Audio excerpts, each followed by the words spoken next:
You see this one. For our cast off, what I did is I took the working yarn, wrapped it around the loom 3 times, a lot of spinning, and then cut it. That just gives you enough to work this cast off. There are other cast offs that you can use, but my favorite is the chain cast off. So what you do is you hold your yarn over top the pegs. It's coming from this peg, so we're going to skip one, and we're going to pull the yarn up through the next.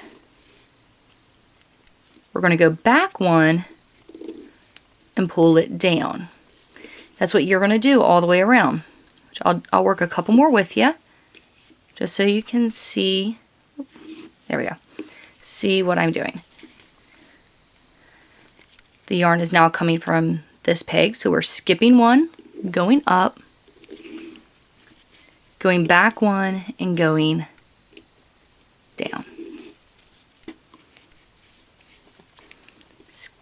Yarns from this one, so skip one, go up, go back one, and go down. Do that all the way around. Now for the last one,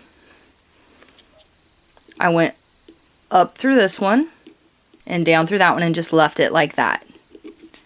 That way every single peg was actually worked 2 times, because when you go back one, you're double working a peg. Okay, now you take your loom tool and just pop the whole thing off the loom. At first it's going to look like you're going to have these big loops at the top here, but watch what happens once we take this whole thing off here and stretch it out. It will look almost identical to the other end.